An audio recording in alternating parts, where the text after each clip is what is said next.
I want to see the Suicide Squad cast and characters dropped into every film ever made. I mean, I feel like any movie in the history of cinema could be made better with the Suicide Squad in it. So I was going to ask each of you if you could see the squad cast and characters dropped into any movie you want to see how they would interact in that world. Where would you want to put them? I'll start with you, Margot. I mean, we could go with something super random like Nomadland and just like, what on earth is that with this?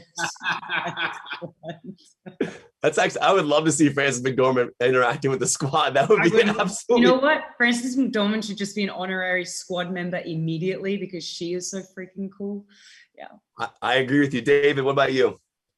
I would love to just drop Polka Dot Man into a film like Terms of Endearment. And you get like a real hardcore, sorrowful drama, maybe a Lars von Trier film. I don't know. Throw him in. Polka Dot Man should absolutely be in a Lars von Trier. Dude, Melancholia. Drop him into Melancholia.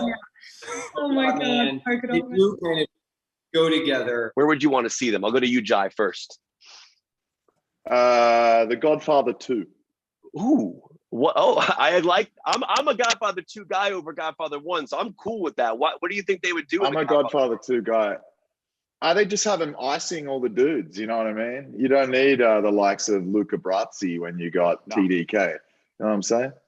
This is a smart answer. Nathan, for you, what movie would you want to see the squad dropped into? I would say any of the Mission Impossibles, any kind of heist movie where it's like timing is critical and like you have to be here and this has to be done, like an Ocean's 11 where everything has to fit perfectly and you got these assholes running around into each other and they don't care. They're trying to push their own agendas. That's what I'd like to see that. I'm down. Flula, for you? I would go with the 1968 classic Chitty Chitty Bang Bang. That's a great answer. That's a real. Give me a scenario where you see the squad dropped into that movie. What do you think they would do in that film? They're dropped into the film. They immediately murder everyone in the film. They change the plot. They decide to make it Hoosiers playing high school basketball teams and defeating them at their own game in small wood plank field houses. That might have been the most specific answer I've ever heard in my entire life. That was unbelievable. Thank you for that answer. You asked for it. You literally. You're very welcome.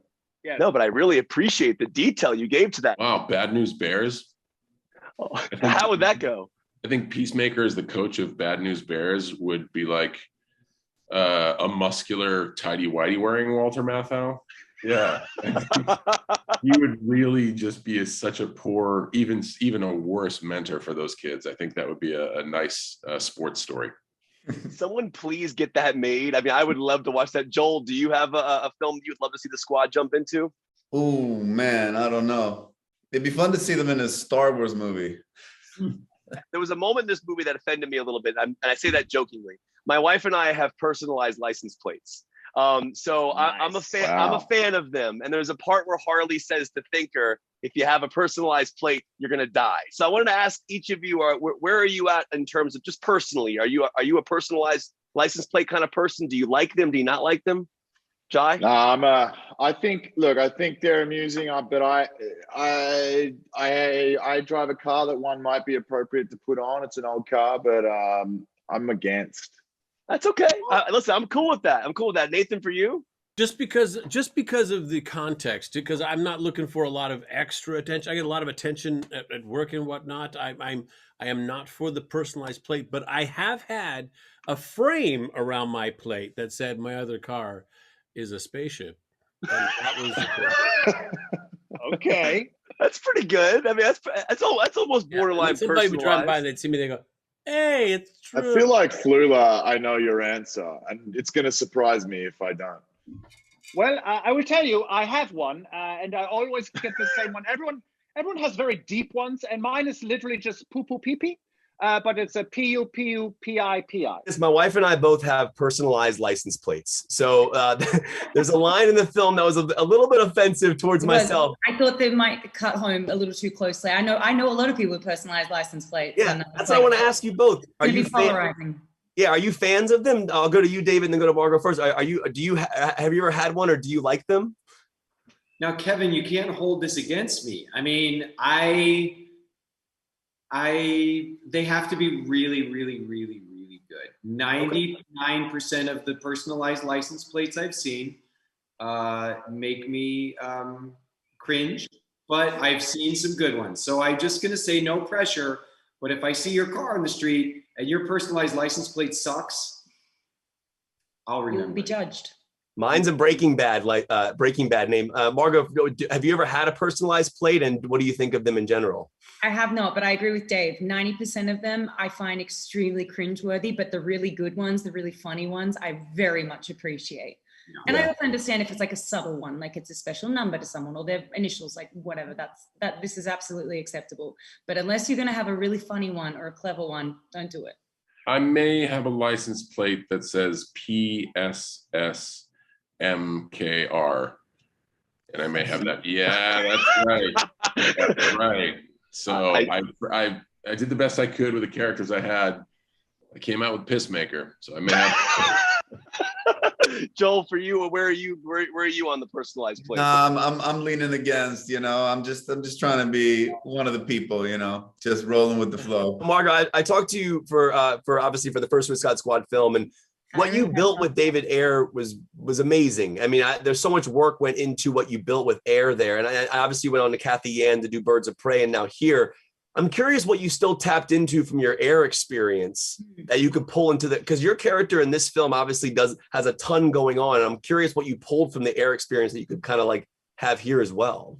So much. And that work with David was so invaluable in laying the foundations for this character, because I really understood her through understanding her relationship with Mr. J. And, David really wanted to explore the ugly parts of all those characters, and especially Harley. He was like, yeah, she might look like cool on the outside, but like she's got some really dark, ugly things within her, and we need to tap into that, and we need to find that. And I think actors always love doing that kind of stuff, but I loved it in particular because in a movie like this where Harley ends up doing a lot of redeeming things, a lot of good things for not so selfish reasons, it was important for me to still cling on to the fact that like she's not a hero, she's not a good person, she is gonna mess up, and she's just always going to be deeply flawed.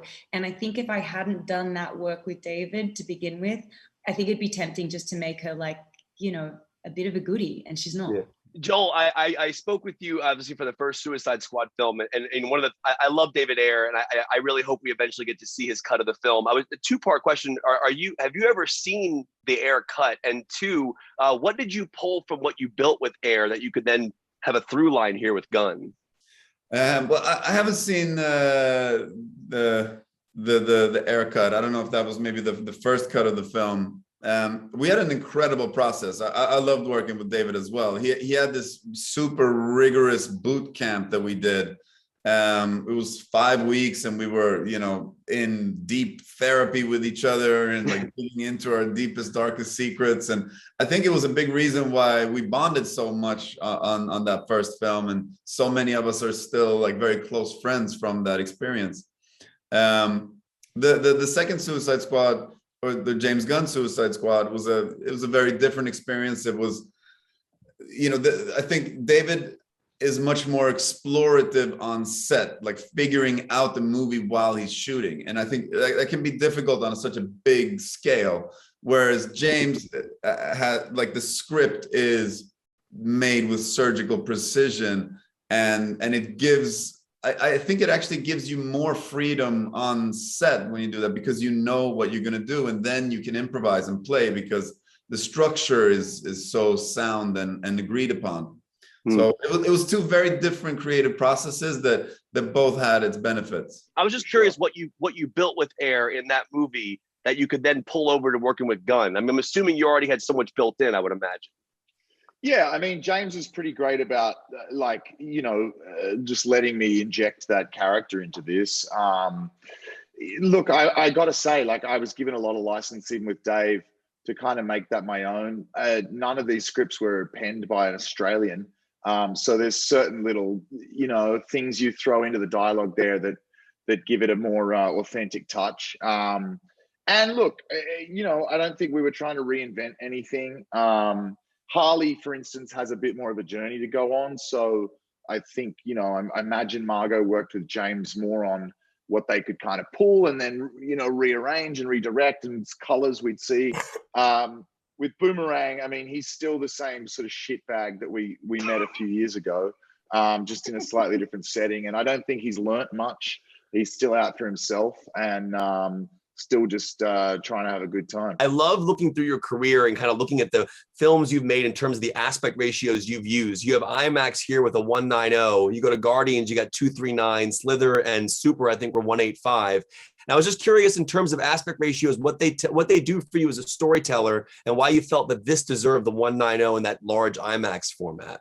Because I think we have a lot, you know, I mean, it's a lot of really simple things, but when you have people fighting a kaiju, you have a giant tower that's like this. You have certain things that are, you know, really big storytelling. That's a lot of explosions, a lot of screen. I think the 190 works perfectly for this gigantic movie. You know, Guardians movies are scopy in a different way, so the, you know, 235 works for them.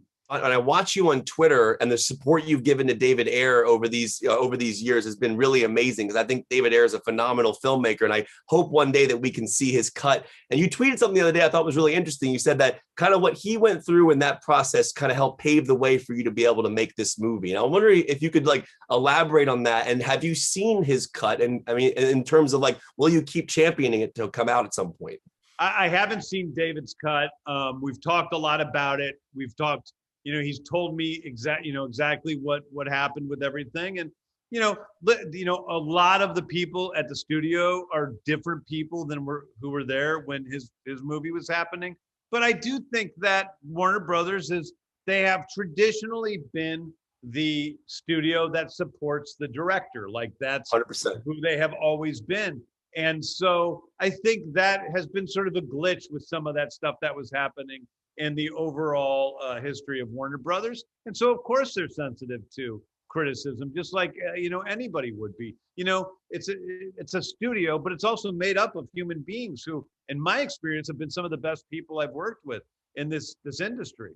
If not the very best, you know, from the studio side. These are great people. So I think that, you know, of course, you know, they're going to be sensitive to that. And I think it makes them even more likely to be incredibly supportive of me because of what happened. So you know, that I don't dismiss, you know, David's experience at all with that, and I'm grateful for everything he's done for me. He's been just a completely stand-up great guy from the beginning, from the moment it was announced I was doing this movie, and I really love him. I think he's a fantastic person.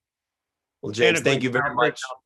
You know, Slither turns 15 this year, an amazing film that you made early on in your career. And obviously, when I watched this film, I still saw that filmmaker that made Slither. And obviously, and you bring things back through your career in the film. There's some body horror in this film that I think definitely follows from the Slither aspect. Can you talk about how Slither influenced this?